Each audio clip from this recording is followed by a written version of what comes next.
Welcome to In It to Win It. This is Steve Barton, and this week we have on Mike Davis. Mike was a professional poker player. Darn near got your degree in mathematics before you became an actuary, and a restaurant owner. And Mike, you and I met recently in a home poker game over Zoom, ironically, Right. which started because of COVID. And we started up, someone brought up the conversation about Metaland. And they were saying how a record sale in this virtual land went for $2.4 million. And I said something to the effect of, hang on just a sec. Somebody had $2.4 million and they decided to buy virtual land when they could have taken that money and bought actual physical land. And they said yes. And that spurred a discussion between you and I. And it went down the road of economics. And I started to hear your story. And I thought, man, he would be really good on the show. So thank you for coming on, Mike. No problem. Glad to be here. Yes, yeah. So tell us a little bit of your backstory about how you got started in poker back in the late 70s, early 80s. And you basically used it to pay your way through school, right?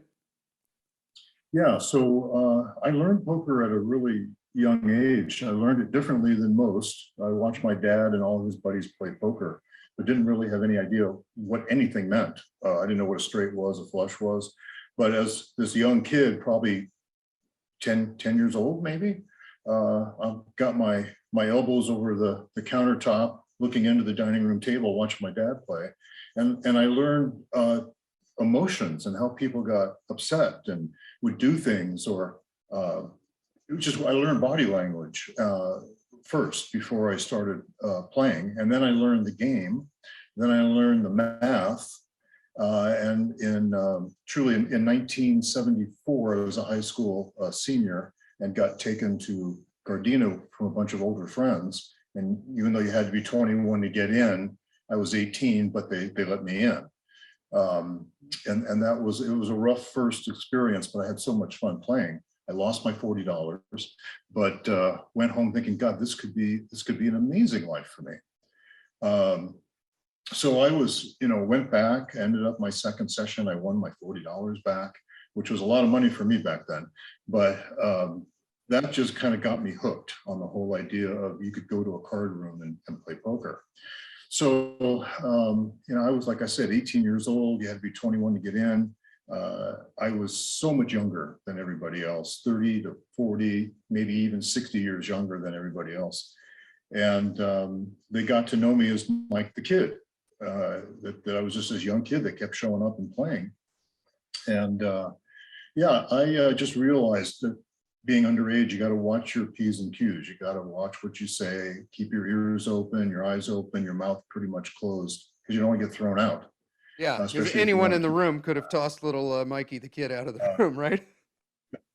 Exactly. And so I just kept playing until I became of age. But as it turned out, I made enough money to pay for my overhead, my rent, my food, my college tuition, actually, and kept playing. So it was some of these habits, I'll call them, that I picked up on: being quiet, listening, not making a scene. Actually, it helped me quite a bit when I became older and more of a professional. Helped you in meetings with clients, actually. Try not to expose your inner emotions when you get pissed off at a client, and just kind of work it out. So it was an early life experience for me that worked out really well, playing poker. And I continued to play till 1982, when we moved from San Diego from LA to San Diego. Okay. So it was a great experience as a young person, and maybe on another show, or if we have time at the end, I can share with you some of the actual poker experiences. But those are kind of interesting for a very young person, playing with world-class professional poker players. What's your number one hand that you still remember today that really stuck with you? The number one hand? Yeah. I would say that was later on toward the early 80s, when I moved up from the $2 game to the $30, $60, $50, $100 game. And back then you got to realize my half of the rent in the early 80s, late 70s was $102.50. That's So my bedroom. the big blind was your rent. Exactly. Exactly. So back then there was no limit. There was no hold on. We played 5-card draw. Yeah. So with particular rules, but basically if you're playing in a 20-40 game, it's a $5 ante instead of a blind. So everybody puts up $5. And then if you want to bet before the draw, you bet in increments of 20, and you would raise. So if I open up for 20, you would raise it 40. Next guy would raise it 60. Yeah. After the draw, everything doubles. So it becomes 40 and increments of 40. Yeah. So when you get up to those kind of games, there's significant dollar-wise back then in the 80s, early 80s. Yeah. Like I said, I can make one bet that's equal to my whole month's rent. Yeah, that would be like a 1,000, 2,000 game today. Exactly. Yeah. Exactly. So anyway, I'm playing in this hand, and ironically, I'm playing at one of the clubs in Gardena, and there was sitting a guy named Mike Caro. Mike Caro is a very famous, known as the mad genius of poker. At the time, I'm probably 20, early 20s, 22 maybe. And Mike's probably in his mid-late 40s, at the top of his game.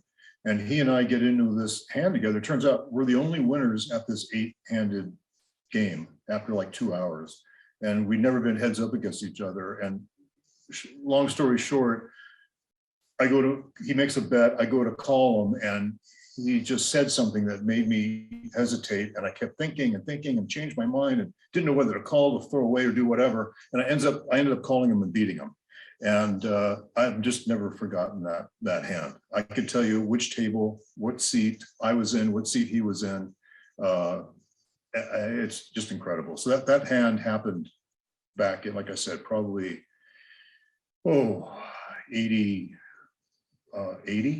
81. Okay, 40 years ago. Maybe 79. Yeah, it's right in there. So I was still pretty young. And he ended up, just for those that don't know, Mike Caro wrote the chapter on 5-card draw in Doyle Brunson's Super System book, which was considered to be like the Bible of poker back then. I've read all of Mike Caro's content and his videos and everything, and the guy is just I probably, that was the foundation of my ability to be able to read people at the card table, and so I got a real appreciation for it. I've never played against him, but oh my God, that's pretty cool. What an experience, because you just don't know whether he's trying to throw you off, or whether he's leading you down a path, or whether that path is where he wants you to or not want you to. You have no way of reading him at all. So I just figured, college tuition, I'm calling with $60. I'm calling, and I ended up winning, and gave me a lifetime memory. So there's a few of the stories, but so anyway, that was my early poker days, playing in Gardena. Now, when you were going to school, you were studying mathematics, correct? And you went and saw your career counselor, and he says it looks like you have an aptitude for mathematics and law. And have you ever thought of becoming an actuary? Right.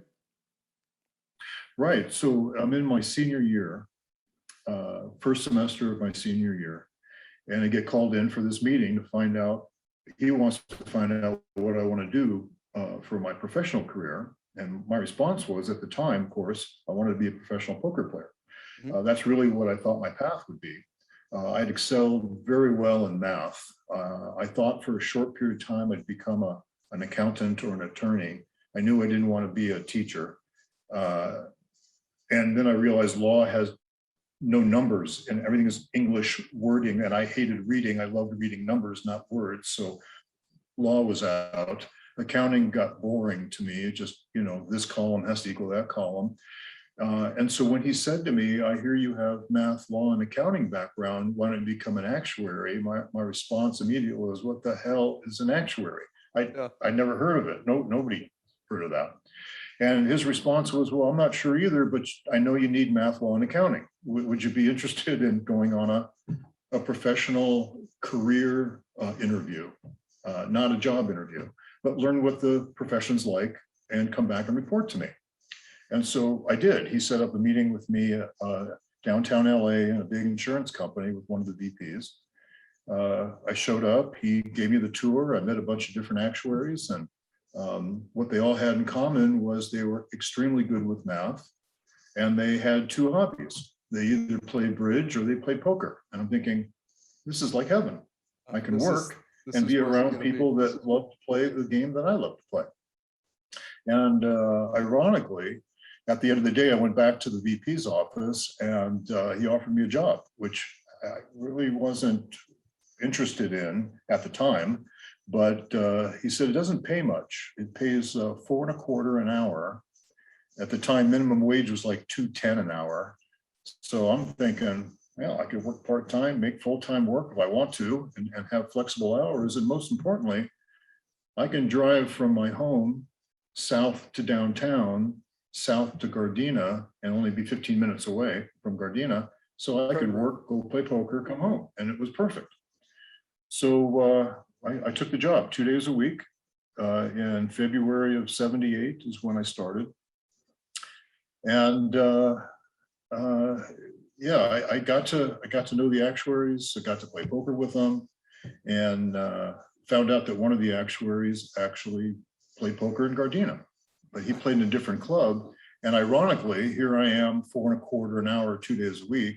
He's probably making 75,000, 85,000 a year back then. And he's playing in smaller stakes than I am. And he was 20 years older.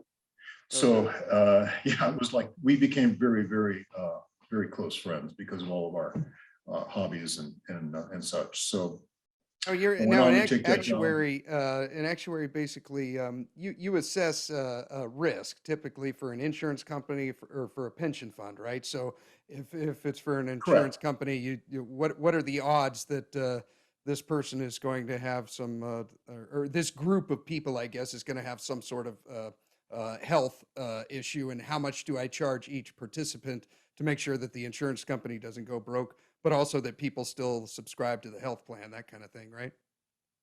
Correct. So basically, actuaries are divided, as I look at that, into two basic professions. One is the insurance side, and one is the pension side. Insurance, anytime you hear the term insurance premium, an actuary sitting behind a desk with the pocket protector and the thick glasses, in the computer these days, calculated those. So they do their studies of mortality, morbidity, whatever, and they put together these premiums. So they may be life insurance actuaries, health insurance actuaries, auto, fire, disability, you name it. Any kind of premium was calculated by an actuary. And then on the pension side, you have retirement plans that have people retiring at different points in time. People who are 60 may retire in 5 years. People who are 20 may retire in 40 years. And so we have to take all the different timing and all the benefits that are due out in the future, assess the probabilities that they're actually going to make it to retirement. So are they going to die before they get there? Or are they going to terminate employment before they get there? If benefits are based on your wage, like a percentage of your wage you get for life, how much are they making now? How much will they make in the future? What's inflation going to kick in? What kind of rate of returns? So pension actuaries look at premiums as contributions to pension plans to make sure that they're properly funded so that the money's there for the employees to take and retire. By the way, I'll give you my own little soapbox 2 cents. This is why our Social Security system is so screwed up. Actuaries aren't allowed to do the proper calculations. It's the government that defines how much money goes in and limits the coverage, et cetera. That's why we're having problems, my opinion, with the Social Security system. I want to dive into this a little bit selfishly, but also for my viewers and listeners as well. A lot of guys have a 401k, and a lot have pensions. And I researched my own pension, which is only 70% funded. So, in other words, for every dollar they're supposed to have in there, they've got 70 cents. And I found a Yeah. teachers union one that was only 15% funded, so for every dollar they're Oh, supposed to have in there, they got 15 cents. Uh, yeah. what's your outlook on that? What do you see happening as an actuary? Well, so I can tell you decades ago, I want to say back in the 80s, 90s, maybe, uh, these publicly traded companies realized that they weren't funding their pensions properly. And so they were literally billions of dollars underfunded. Okay. And before the forming of the what's called the Pension Guarantee Corporation, um, Pension Benefit Guarantee Corporation, they now guarantee these pensions. And like the FDIC for the banking industry, the pension people pay in premiums to give the PBGC its funding, and then they would cover shortages. But before that was established, publicly traded companies going, oh yeah, we're $5 billion underfunded. We'll just terminate the plan and let the government take it and take the hit. And that's what happened. So Congress wised up, they created this Pension Benefit Guarantee Corporation, and people pay their premiums in. But when I started with this insurance company in the pension area, I worked on very large plans, publicly traded companies. I worked on the county of this or the city of that pension plans. And there, the problem is you're dealing either with a publicly traded company, you're dealing with the board of directors say, okay, we have X dollars in profit. We got to take care of our shareholders. So we pay dividends.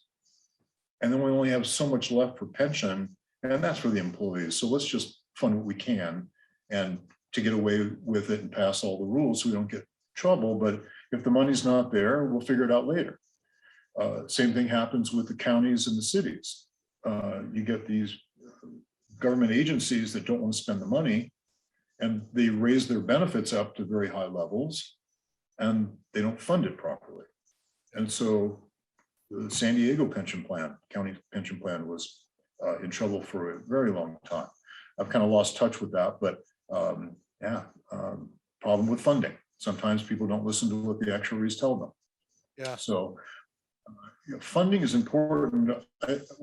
As you'll see, I left that big insurance company and went to work for a company that worked on very small but highly successful companies.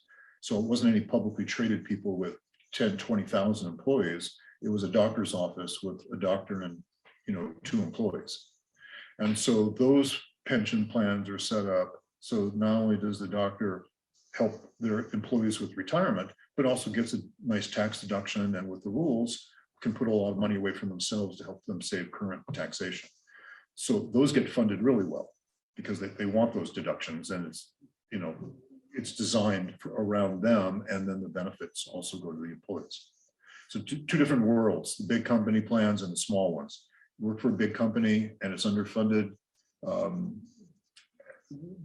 I'm not telling you to you should be frightened that you're not going to get your pension, but it's something that a lot of employees don't realize happens, and then somebody ends up holding the bag down the road because there's not enough money and the company can't afford to pay it, or they decide no dividends to the shareholders, we have to fund our plan. Yeah. Now, let's say they can't fund it, and it's like you said, kind of FDIC insured. Essentially, the government would have to print the difference, right? To make up for Well, that, or? so the government got tired of doing that, Okay. right? And So that's when now they they came out with say, it. yeah, that's when the PBGC came out, and basically it's very difficult now to terminate a plan unless it's 100% funded.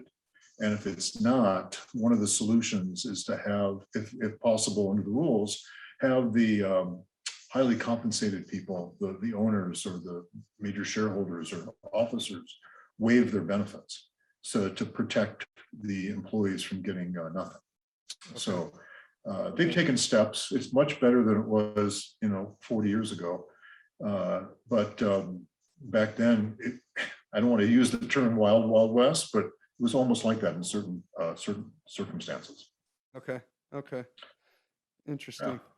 All right. So after you started working for this company as an actuary, you started um, decided that you wanted to open up your own business, correct? Yeah, so what happened was the actuary I knew who played poker in Gardena also, after I got there in 78, he left in 79 to start his own pension firm. And I didn't realize it at the time, but that played a major role in decisions I had to make years later when I had to make a choice between working for somebody or working on my own. So when he left, I kept thinking, if he can do it, why can't I do it, right? Yeah. But I wasn't quite ready to do that. So when he left, I decided he was on the pension side. That's where I wanted to focus, was on the pension side also. And so that's what I did at this insurance company. I got away from the insurance side into the pension side and kind of getting educated. And a couple of years later, 1981, it just kind of hit me. I needed to look around, see who I was working with.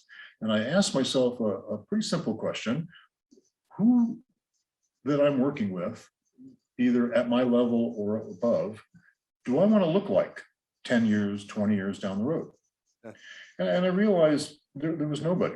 There was a bunch of guys who were at the time in their probably late 50s, early 60s, just hanging around to 65 to retire. There was those that are in their 40s and 50s, and they were kind of maxed out in where they were heading. And I'm thinking, that's just not me. I need to grow. I need to,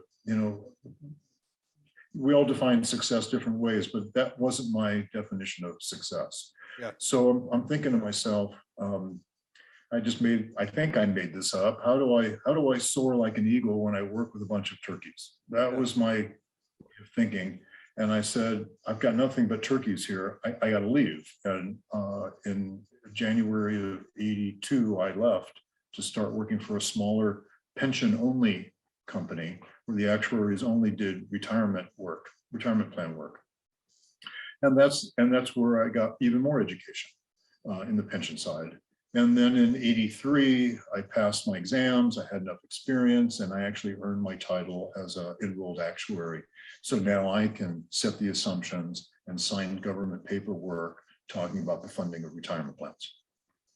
Okay. So an interesting thing happened when I became an enrolled actuary. I got promoted.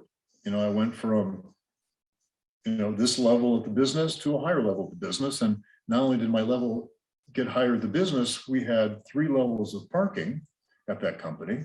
And I never really paid much attention to it, but I was down on level 3 with all the beaters and the old cars and my car, which wasn't great. All the turkeys. But when what's that? I said all the turkeys.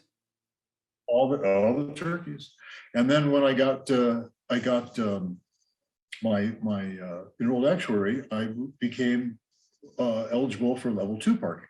And so then I started noticing as I would drive into the parking lot, you go to level 1, there's all the new cars, all the nice cars, back then. You go to level 2 and there's okay cars, and then down below all the beaters. So I kept thinking, no, I made it to level 2. How do I get to level 1? I need to figure this out. It was just another thing that kind of hit me and made me think along the way of success in my path. I need to get to level 1. So that was kind of filed away in the back of my head. And a couple of years or so later, I actually left the LA firm and moved to San Diego, worked for the same company, and did the same thing after a while. I said to myself, who do I want to look like 10 years, 20 years down the road? And actually found somebody. He was one of the owners. He was an actuary who had his insurance license and had his securities license. So not only could he do retirement plan funding, he could help with the funding. So what he did was went from charging actuarial fees to do pension plan administration with the same client. He would sell them insurance, estate planning, business planning, personal planning, and invest their money. So he'd have the same number of clients, but did 3 times the work and probably made way more than 3 times the money. So I kept thinking, eagle. Yeah. How do I get there? Yeah. How do I soar with this eagle? And that again just kind of put it away for future use, but never forgot that whole thing. How do I become that eagle? I found that guy I wanted to look like. So I continued to work for that firm till 1988 in April. They were closing the San Diego office and gave me an option to move to their Orange County office. We had just bought a home. I had 2 young kids. My wife wasn't working, but I just kept thinking, I don't want to leave San Diego. I love it down here. Why don't I just start my own business? My friend did, and he was successful. I talked to him. There wasn't many firms here in San Diego. So I just said, I don't have a lot of money, but I'm going to give it a shot. And I didn't know back then, May 1st, 1988 is when I hung my shingle, and that shingle stayed there for 30 years. I soon got my license for insurance. I got my license for investments, and patterned myself after the owner of the company I used to work for. And it turned out to be an incredible experience, which actually led the path for me to become a franchisee. Yeah. So we just kept learning along the way. I kept listening. People would say things as I would pass them in the hallways. I'm going, oh, that's interesting. I'll file that one. I'll come back to that down the road. Funny story. I'm back in. So I started my own company '88. This is probably 1990. My office was moved to a suite where there was a bunch of insurance sales guys. And one guy walks by me and he's just mumbling. I go, what's the problem? He goes, trying to figure this out. I'm so tired of being stuck at the income level I am. I got to get to the next level. 300,000 just isn't high enough anymore. I'm thinking 1990, 300,000, there's a level above 300? I didn't even know there was a 300,000. Right? I just want to get to where you're at. What are you doing? Exactly. I was at like 150, 200 at the time. And I'm thinking, he's getting tired of 300? How is that even possible? Yeah. And he wasn't even the owner. He was just a successful insurance guy. And so I'm thinking, God, there's a level above 300. So I just kind of stuck that back there and just kept thinking, okay. So that's when I started to stress taking on more clients. I stressed doing more for them, the insurance and the investments. And all of a sudden, boom, not only was I there, but I had gone way beyond his level. I found my way to get to the level he was looking to get to. Yeah. Not because of what he said, but that certainly planted the seed for me to push to get somewhere that I didn't even think existed. So it's just hard to imagine that kind of money back then, 1990. It's funny how little moments like that can have such a profound impact on you for the rest of your life, Well, so absolutely. And all it takes is an open ear, right? And so the next part of the story really is, I believe it was summer of 2006, and I'll explain why, but I'm having lunch with 2 high school buddies. One was a doctor, one was an attorney, very successful.